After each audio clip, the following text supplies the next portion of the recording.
নমস্কার বন্ধুরা, সোনার কিচেন ঘরে তোমাদেরকে স্বাগত জানাই। তো আজ আমি তোমাদেরকে খুবই মজাদার একটা ভর্তার রেসিপি বানিয়ে দেখাবো। তো এই রেসিপির ভিডিওটি পুরো দেখার অনুরোধ রইল। আর রেসিপিটি যদি ভালো লেগে থাকে কমেন্ট করো, লাইক শেয়ার সাবস্ক্রাইব করে আমার পাশে থেকো। যারা এখনও পর্যন্ত আমার চ্যানেলটিকে সাবস্ক্রাইব করেছো তাদেরকে অসংখ্য অসংখ্য ধন্যবাদ। যারা আমার চ্যানেলটিকে এখনও সাবস্ক্রাইব করোনি, অনুরোধ রইল আমার চ্যানেলটিকে সাবস্ক্রাইব করে আমার পাশে থাকার জন্য। যারা আমার ফেসবুক পেজ থেকে দেখছো তাদের কাছে অনুরোধ রইল ফেসবুক পেজটা একটা লাইক দিয়ে একটু ফলো করে দেওয়ার জন্য। তো রেসিপিটি বানানোর জন্য এখানে দেখো আমি কিছু পাকা পাকা একদম লাল লাল টমেটো নিয়ে নিয়েছি। তো আজ আমি এই টমেটো দিয়ে ভর্তা বানাবো, খুবই লোভনীয় মজাদার একটা ভর্তা। তো টমেটোটা আমি খুব ভালো করে ধুয়ে নিয়েছি। নেওয়ার পরে দেখো টমেটোর মুখটা আমি এইভাবে কেটে বাদ দিয়ে দিলাম। এইভাবে মুখটা কেটে বাদ দেওয়ার পরে টমেটোটা দেখো আমি এইভাবে গোল গোল করে রিং রিং করে আমি কেটে নেব। তো এইভাবে পুরো টমেটোটা আমি কেটে নেব একদম এইভাবে গোল গোল করে। তো এখানে দেখো টমেটোটা কিন্তু আমার পুরোটা এইভাবে গোল গোল করে কাটা হয়ে গেছে। কেটে নেওয়ার পরে দেখো টমেটোগুলো আমি একটা প্লেটের মধ্যে উঠিয়ে নেব। তো এখানে দেখো আমি প্লেটটার মধ্যে টমেটোগুলো উঠিয়ে নিয়েছি। নেওয়ার পরে ওই টমেটোর মধ্যে আমি অল্প পরিমাণে একটু নুন দিয়ে দিলাম।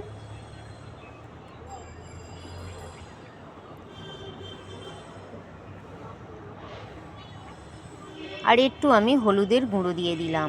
এই নুন আর হলুদের গুঁড়োটা আমি টমেটোর মধ্যে খুব ভালো করে মাখিয়ে নেব। হলুদের পরিমাণটা কিন্তু একদম হালকা করে দিতে হবে। তোমাদের যদি পছন্দ না হয় ভর্তার মধ্যে হলুদ দেওয়া, তোমরা কিন্তু নাও দিতে পারো।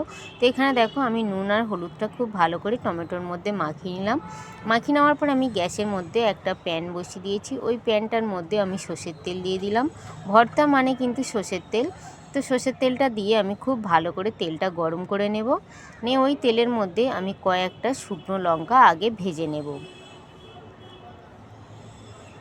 শুকনো লঙ্কাটা একটু লাল লাল করে আমি প্রথমে ভেজে নেব। তো এখানে দেখো শুকনো লঙ্কাটা ভাজা হয়ে গেছে। এবারে শুকনো লঙ্কাটা আমি উঠিয়ে নেব।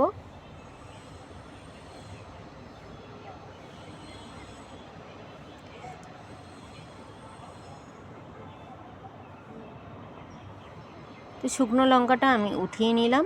শুকনো লঙ্কাটা ওঠানোর পরে ওই তেলের মধ্যে আমি কিছুটা পেঁয়াজ লম্বা লম্বা করে পাতলা পাতলা করে কেটে নিয়েছি। পেঁয়াজটা আমি একটু ভেজে নেব।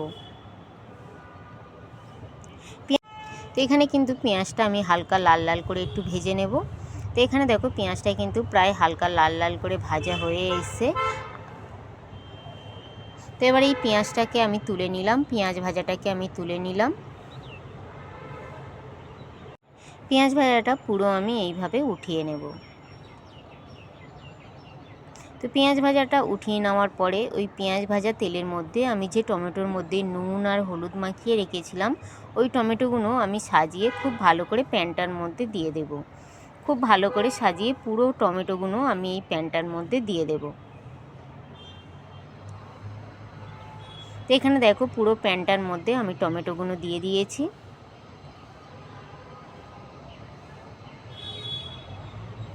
টমেটোগুলো দেওয়ার পরে আমি কিছুক্ষণের জন্য ঢাকা দিয়ে রেখে দেবো, যাতে টমেটোটা খুব ভালোভাবে সিদ্ধ হয়ে যায়। আর এখানে দেখো টমেটো দিয়ে কিন্তু অনেকটা জল ছেড়ে দিয়েছে। তো আমি আর ঢাকা দেব না। এবারে টমেটোটাকে আমি একটু নাড়াচাড়া করে জলটাকে পুরো আমি শুকিয়ে নেব টমেটোর মধ্যে। এবারে আমি কিন্তু গ্যাসটা বাড়িয়ে দেব, দিয়ে কিন্তু আমি টমেটোর জলটা পুরো শুকিয়ে নেব। তারপর দেখো ওই টমেটোর মধ্যে আমি দুটো আমি কাঁচা লঙ্কা দিয়ে দিলাম। দিয়ে ওই কাঁচা লঙ্কার সঙ্গে টমেটোটা আমি খুব ভালো করে নাড়াচাড়া করে জলটা আমি পুরো শুকিয়ে নেব। তো এখানে দেখো টমেটোটা কিন্তু অনেকটা জল শুকিয়ে গেছে। এবারে আমি এই টমেটোটা একটা সাইডে করে দিলাম। টমেটোটা একটা সাইড করে দেওয়ার পরে এই প্যানটার মধ্যে আমি একটু এবারে সর্ষের তেল দিয়ে দেব। তো এখানে দেখো আমি একটু সর্ষের তেল দিয়ে দিলাম। সর্ষের তেলটা দেওয়ার পরে ওই তেলের মধ্যে আমি দুটো ডিম একটু নুন দিয়ে ফেটিয়ে রেখেছিলাম, ওই ডিমটা আমি দিয়ে দিলাম। দিয়ে ডিমটা আমি একটু ভাজা ভাজা করে নেব।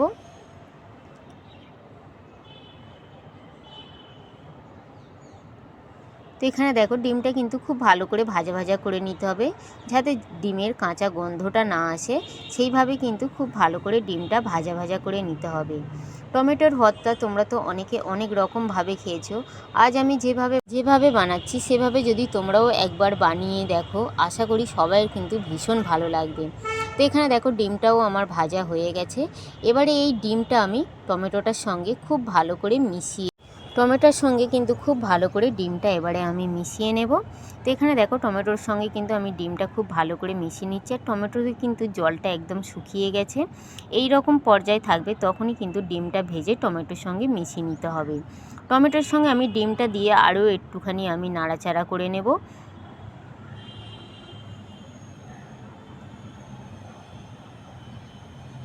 তো এখানে দেখো আরও কিছুক্ষণ আমি নাড়াচাড়া করে নিলাম।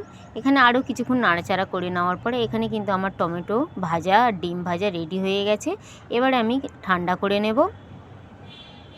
ঠান্ডা করে নেওয়ার পরে দেখো এখানে যে আমি লঙ্কা ভেজেছিলাম, আমি 2টো লঙ্কা উঠিয়ে রেখেছি, আর 2টো লঙ্কা আমি নিয়েছি শুকনো লঙ্কা দিয়ে আমি খুব ভালো করে হাত দিয়ে মেখে নিয়েছি। ঝালটা তোমরা যে যেমন খাও সেই অনুযায়ী কিন্তু তোমরা কম বেশি করতে পারো। তো এখানে আমি একটু নুন দিয়ে শুকনো লঙ্কাটা খুব ভালো করে আমি মাখিয়ে নিই। শুকনো লঙ্কাটা মাখানো হয়ে যাওয়ার পরে আমি যে পেঁয়াজটা ভেজে রেখেছিলাম, ওই পেঁয়াজটাও আমি লঙ্কাটার সঙ্গে খুব ভালো করে মাখিয়ে নিলাম। পেঁয়াজ আর লঙ্কাটা খুব ভালো করে মাখানো হয়ে যাওয়ার পরে এখানে দেখো টমেটো আর যে ডিমটা আমি ভেজে রেখেছিলাম, ওই টমেটো আর ডিমটাও আমি দিয়ে দিলাম। আর টমেটোর মধ্যে যে আমি কাঁচা লঙ্কা দিয়েছিলাম, ওই কাঁচা লঙ্কা দুটোও আমি খুব ভালো করে মাখিয়ে নিলাম। ঝালটা কিন্তু একদম তোমাদের নিজেদের পছন্দ অনুযায়ী কম বেশি তোমরা কিন্তু করে নিতে পারো। তারপর দেখো এখানে কিন্তু মাখানো হয়ে যাওয়ার পরে আমি একটু কাঁচা পেঁয়াজ দিয়ে দিলাম, একটু আমি ধনেপাতা দিয়ে দিলাম। এই টমেটোর ভর্তার মধ্যে ধনেপাতা না দিলে কিন্তু খেতে একদমই ভালো লাগে না। হাতের কাছে থাকলে কিন্তু একটু ধনেপাতা দিয়ে দেবে, তাহলে কিন্তু ভীষণই ভালো লাগবে। তো কাঁচা পেঁয়াজ আর ধনেপাতাটা দিয়ে আবারও আমি খুব ভালো করে মাখিয়ে নিলাম। খুব ভালো করে মাখিয়ে নেওয়ার পরে এবারে আমি একটু সর্ষের তেল দিয়ে দেবো, কাঁচা সর্ষের তেল দিয়ে দেবো। ভর্তার মধ্যে একটু কাঁচা সর্ষের তেল না দিলে সেটাও কিন্তু খেতে ভালো লাগে না। তো কাঁচা সর্ষের তেলটা দেওয়ার পরে আবারও আমি কিছুক্ষণ মাখিয়ে নিলাম। নেওয়ার পরে কিন্তু এখানে আমার লোভনীয় টমেটোর ভর্তা কিন্তু রেডি হয়ে গেছে। এবারে আমি পরিবেশন করব। তো এখানে দেখো আমার পরিবেশনও করা হয়ে গেছে, আর কত সুন্দর দেখো দেখতে লাগছে। আর যত সুন্দর না দেখতে লাগছে, এর থেকে বেশি খেতে কিন্তু দুর্দান্ত হয়েছিল। গরম গরম ভাতের সঙ্গে তো অসাধারণ লেগেছিল। তো একবার হলেও তোমরাও কিন্তু এইভাবে ডিম দিয়ে টমেটোর ভর্তা বানিয়ে খেতে পারো। আশা করি ছোট থেকে বড় সবাই কিন্তু ভীষণ ভীষণ ভালো লাগবে।